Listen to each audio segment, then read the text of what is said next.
So dito tayo mga kabiyahe kay SYM Husky 150. May nagre-request lang ito mga kabiyahe.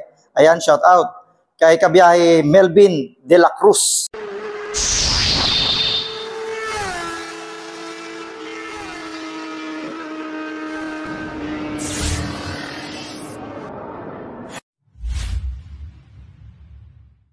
Good morning mga kabiyahe.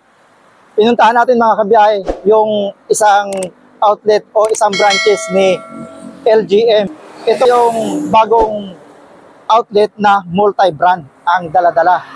Ang laman nito mga kabiyahe, Bristol, Bodge, Kimco, Motorstar, Euro, SYM, Benda mga kabiyahe.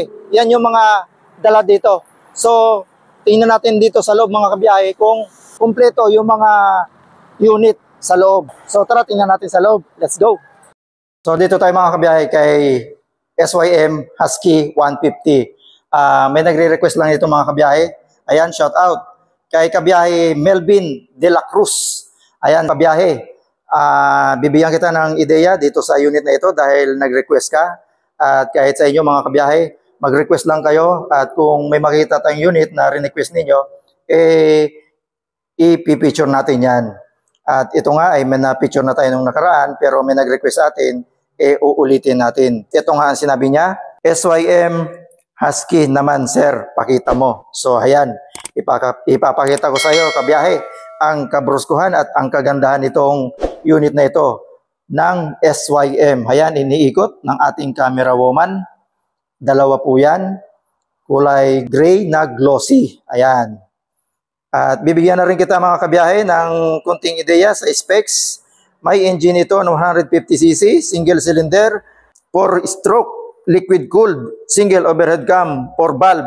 At kaya ka nitong bigyan ng max power na 10.8 kW at 8,000 RPM na may max torque 14.5 Nm at 6,000 RPM.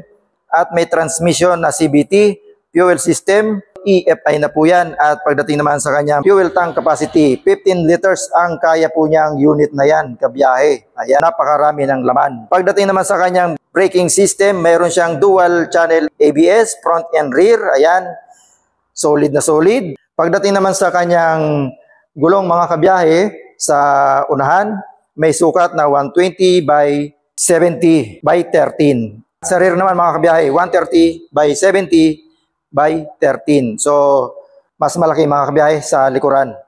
At may bigat naman yan mga kabiyahe ng 153 kg kapag walang laman ang tangke. At ang kanyang dimensyon, length, width at height, 1,980 mm by 780 mm by 1,225 mm.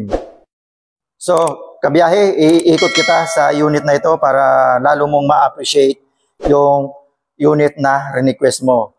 Meron tayo ditong visor, maganda yung ating headlight, naka-LED lahat yan, may DRL, nasa taas yung kanyang turn signal, walang decals mga kabiyahe.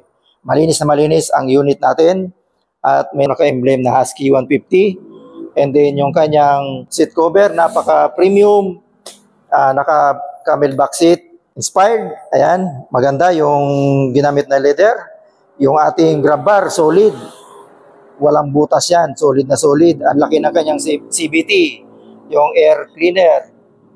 Yung ating pillion foot peg. Ayan, solid. Pagdating naman dito sa kanyang fender sa likuran, brusco din. At ibang klase din yung kanyang taillight na LED na rin yan mga kabiyahe. May reflectorize. Ayan, solid na solid yung kanyang fender. At doon sa ilalim, mayroon tayo dyang tire hugger.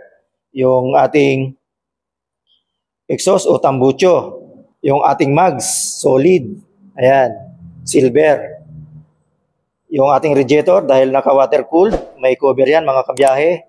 Sa kanyang instrument panel mga kabiyahe, naka-fully digital na po yan at naka-naked handlebar tayo dyan. Solid ang pagkakagawa, ang ganda ng pagkakapintura. Ayan, makinis na makinis at may bar end tayo ditong naka-chrome. May start and stop, engine kill switch, may hazard. And then electric switch, electric starter.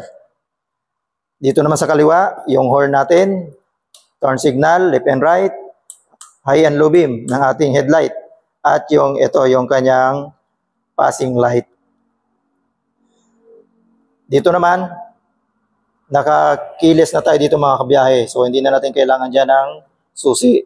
At meron tayo ditong USB charging port. Ayan, type A. Meron tayong bulsa sa kaliwa, malalim. Ayan, lagayan ng cellphone, wallet. At dito naman yung gas tank cap. Eto, nagbubukas yan. Dito lang yan sa ignition switch natin. Ayan, pinakita ko na sa'yo yung unit na request mo, which is ito nga yung SYM ASCII 150 na napaka-brusco, 2 unit. Kung nagustuhan mo, punta ka lang dito o kahit saan, kung saan ka man malapit. Pero kung tiga dito ka sa Silang Cavite, pumunta ka na dito sa branches o sa outlet na nabanggit natin sa LG M Motorcycle Parts. Ayan. At marami ditong makikita ang mga brand na motorsiklo mga kabiyahe. Kagaya nga ng naipakita natin kanina. So, kita-kits muli tayo. Biyahe ni Frank. God bless.